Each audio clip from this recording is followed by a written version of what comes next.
Hello, this is Daniel Mart, and today I'm going to be doing another movie review. This one's going to be for Home Alone 2: Lost in New York.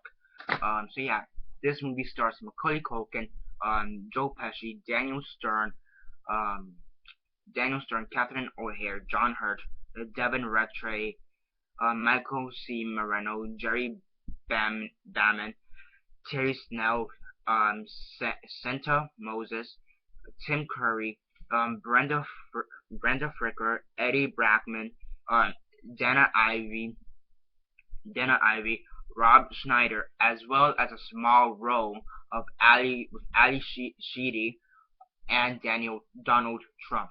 Yeah.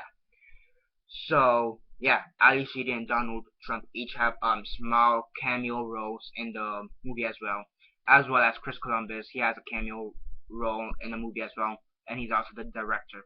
So yeah, before I begin though, 10-second spoiler warning as usual for those who have yet to actually watch the movie and haven't already.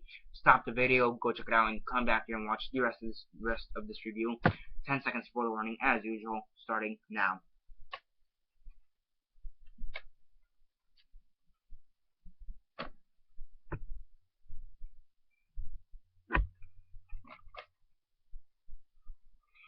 Okay, so 10 seconds are up. So for those who have yet to actually watch the movie and haven't already, please don't comment down below or be messaging me that I never gave you a fair warning, because as usual I did. So yeah, Home Alone 2: Lost in New York. What did I think of it? Think of it as usual.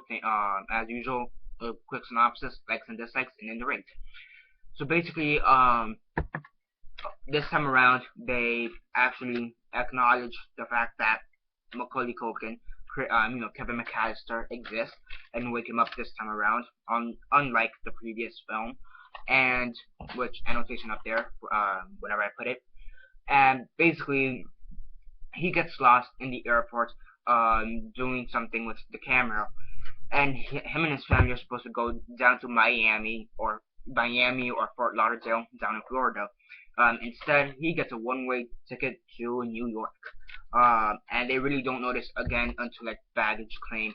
And now this is just his adventures in New York, and um, and he just got lucky enough to be in the same city as the two criminals that tried to rob his house in the previous film. And these two criminals, now they want revenge on him for having them put them in jail.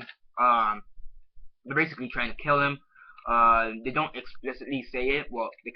Well, Joe Pesci's character kind of says it, but it's not explicitly shown. It's kind of weird, but whatever. And basically, Kevin, he goes to an abandoned house and, does the same thing he did in the first movie and pulls a bunch of messed up pranks on them in order to try to stop them. And yet, on the way there, though, he also meets this pigeon lady, and he also has to deal with a concierge at his hotel because he managed to sneak into a hotel and actually rent a room in a hotel and get room service and shit. At the end of the movie, his family comes to New York, and they stay in the suite. Come to find out that the room service actually you do need to pay, and he spent almost $1,000 on room service. So yeah. I'm gonna admit, many people don't seem to like Home Alone 2 as much as the first one. I actually think that Home Alone 2 is a bit better than the first one, but in my opinion, I think that has something to do due to the fact that Home Alone 2, I watch it more during the holidays than I watch Home Alone, and even after that, it's Home Alone 2 is the one I watch the most during Christmas. So yeah, I mean, to begin with, I don't really have the Home Alone, the first one. I really don't have the Home Alone in DVD, and also, this is probably one of the first movies I even watched as a kid, also to begin with. So yeah, I am gonna admit that I probably like Home Alone 2 a bit better. Again, guys, remember, I am entitled to my opinion, because I swear, every time I say that, it happened during the my Tim Burton Batman review. I said that I thought the first one was a bit better than the second one, and someone messaged me saying, how dare you say that, Meg? Calm down, it's just my opinion. You have different opinions, I respect that, whatever, bye. So yeah, again, remember, my opinion. So yeah, overall, it's a pretty good movie. It's a fun, feel-good movie in a sense. I mean, how many? I mean, come on, let's raise your hand if you ever wanted to do that. Want some people to come in here and then you just wreck their body, you know, trap them and shit. That'd be pretty awesome. Yeah, you know, it's comedic and has the comedic aspect just like it should.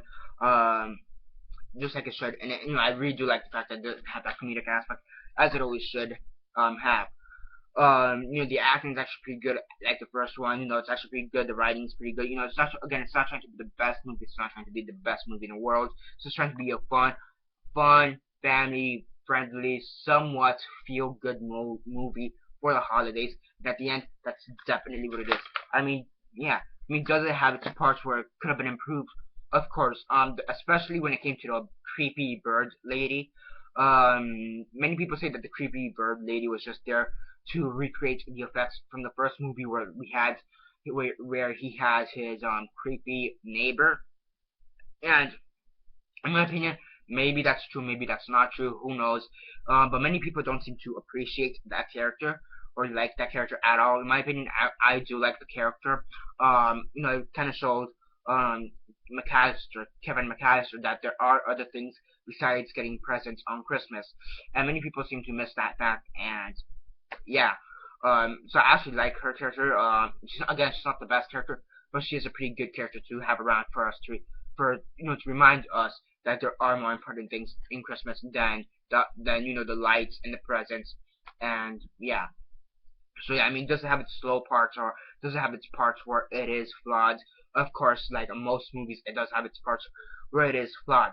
But overall, it's a pretty good movie. On a scale from 1 to 10, 1 being the worst, 10 being the best, and 6 being decent, I give this movie an 8 out of 10. It's a pretty good movie. And yeah, that's basically it for this review. Subscribe if you're not already subscribed. I do movie reviews, TV show reviews, and comic book reviews. So definitely do stay tuned for that. Besides that, comment down below on your thoughts on the movie. Have you seen it? And if not, why not? And if you have, what are your thoughts on it? Comment all that down below. Let me know. Besides that, like the video, share on Facebook, Twitter, MySpace, or whatever you guys prefer. And that's basically it for now. This is Daniel Mart signing off.